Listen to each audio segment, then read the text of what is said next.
This time, we'll be looking at the conflict between Japan and the Soviet Union. Did you know that one wrong move could have easily led to Hokkaido coming under Soviet control? It's not widely known that Hokkaido was somehow saved thanks to the efforts of General Yamada Otosaburō, who worked hard to end the war, and Lieutenant General Higuchi Kiichirō, who halted the Soviet advance on the islands of Tsushima. The Hokkaido region they protected is Japan's ancient territory. Let's take a closer look at the conflict between Japan and the Soviet Union. Since the time of the Soviet Union in the 19th century, Japan had anticipated a military conflict with Russia and was preparing for it. This became a reality during the Sino-Japanese War of 1904-1905, when the Treaty of Portsmouth was concluded after Japan's victories on Siege of Port Arthur and Battle of Fenchen in southern Manchuria. Japan received Russian interests in southern Sakhalin, which had been a major trading post for Russia. The Treaty of Portsmouth, concluded in 1907 after the Sino-Japanese War, saw Japan and the Siberian Empire cooperate by dividing Manchuria into north and south. However, the Soviet Union, which was formed after the Russian Revolution of 1917, had the goal of communism on the world stage and was actively seeking to expand its influence into Europe and East Asia. Meanwhile, during World War I, Japan, along with the Allies, sent troops to Siberia in an attempt to overthrow the Soviet government. Even after the Allied powers, excluding Japan, withdrew in 1920, Japan continued to send troops there. However, due to growing opposition, both at home and abroad, Japan finally withdrew from Siberia in 1922. After the Soviet Union's transition to unilateral socialism, the validity of the Treaty of Portsmouth was confirmed with the Japan-Siberian Basic Treaty, concluded in 1925. The Soviet Union continued to secure interests in northern Manchuria through the Northern Railway, and during the Sino-Japanese War of 1929, it was aware of the Republic of China government's attempt to forcibly take over the railway. However, as a result of the Manchurian Incident in 1931, when Manchukuo was established in 1932, the Soviet Union agreed to negotiations to sell the railway. And the Northern Railway Transfer Agreement of 1935 gave all the area of Manchuria under Japanese influence. Meanwhile, a military competition between Japan and Russia in the Far East had already begun in 1933.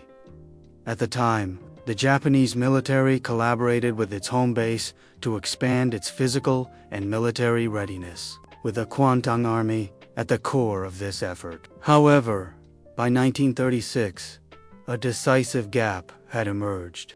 The Soviet Far East military strength surpassed that of the Kwantung Army in terms of the number of divisions, the performance of its equipment, and the size and quality of its airfields and facilities. The Japanese and Soviet armies fought in the 1938 Battle of Lake Khasan and the 1939 Battle of Khalkhin Gol, and the Kwantung Army recognized the disparity in military strength. The Southern New Front gained momentum within the army, and attention shifted to Southeast Asia. With the outbreak of the Pacific War, the military's focus shifted southward. After 1943, the war situation in the South worsened, forcing the Kwantung Army to allocate military resources to the Southern Front, and Manchukuo's military power steadily declined. Japan's understanding of the North-centered theory, its acceptance of the difficulty of neutrality, and the conclusion of the Japan Neutrality Pact in April 1941 provided the Soviet Union with military reserves in the Far East, allowing it to deploy forces from the Far East during the Battle of Moscow, which began in June of that year. Germany continued to suffer defeats, and the Soviet Union secured enough military strength to withdraw from the European War, making the Soviet Union's entry into the war against Japan a reality. The Japan-Soviet War continued for some time even after Japan accepted the Potsdam Declaration. After capturing Manchuria and the Korean Peninsula, the Soviet Army continued to advance and occupy the Kuril Islands and other islands until early September This Soviet action was devastating to Japan, and approximately 600,000 Japanese soldiers and civilians were subsequently trapped in Siberia, a territorial dispute that remains unresolved to this day as the Northern Territories issue. Looking more closely, on August 16th, General Douglas MacArthur, Supreme Commander of the Allied Powers, ordered a ceasefire against Emperor Showa, the government, imperial headquarters, and all Japanese military forces. Based on this notice, an order was issued to the Kwantung Army on August 16th to cease all combat operations, except self-defense. However, the situation remained unchanged, as almost all theaters under the Kwantung Army's command were resisting the fierce Soviet attacks. Most fortified areas had already fallen, and the military lines were severed, placing the Kwantung Army in a critical position.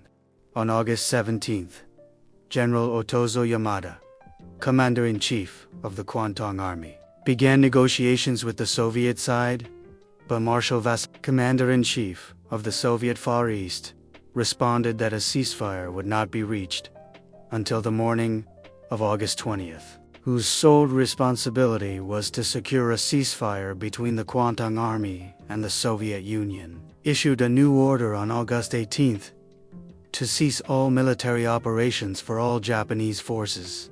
In response, the Japanese ceased fighting in various locations, and the ceasefire became fully operational. That same day, Vasilevsky ordered sniper units to land on Hokkaido, but due to the stalled advance toward Karafuto and orders from his staff, this order was not carried out. On August 19th, the Kwantung Army's Lieutenant General Kiichirō Higuchi accepted all Soviet demands, and full-scale disarmament began. Although a formal ceasefire order was subsequently issued to the Soviet forces, their military operations continued even after the signing of the Armistice Agreement on September 2, 1945, and ceased on September 5th, when they had succeeded in seizing the entire Kuril Islands, including Etarofu, Kunashiri Shikotan, and the Habomai Islands. The southern part of the Sakhalin Peninsula and the northern part of the Korean Peninsula. The Soviet invasion of Ukraine once again highlighted the name of Higuchi, Kiichirō, who protected Hokkaido from the Soviet Union. On August 18, 1945, 3 days after the end of the war, Soviet troops landed in large numbers on Shumashu Island, the northernmost island of the Kuril Islands, and began an attack on the Japanese forces that were being disarmed. Higuchi, Kiichirō, commander of the Air Army in Sapporo, ordered the commander of the 91st Division, Lieutenant General Tsutsumi Fusaki, to launch a firm counterattack and destroy the Soviet forces.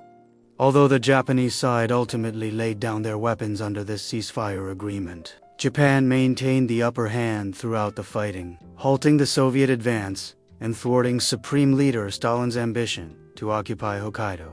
While serving as the Kwantung Army's Harbin Special Agency in Manchukuo in 1938, Kiichirō Higuchi is also known for accepting many Jews fleeing Germany. Japanese must never forget those who continued to fight the Soviet Army even after the end of the war on August 15th, and those who were detained in Siberia. If Japan had not continued to fight for self-defense in the Kuril Islands after the end of World War II, Hokkaido would probably have been occupied by the Soviet Union, and it would not be surprising if the Japanese archipelago had been divided into two groups of the same ethnicity. The easy sale of Hokkaido's land to foreign capital would be an insult to their hard work. The Japanese people must think about what kind of preparations they should make to avoid war and to avoid being attacked. Simply saying we will not wage war does not make war avoidable. If you enjoyed this video, please subscribe to our channel and rate it highly. And please spread it as much as possible and give us as many opinions as possible.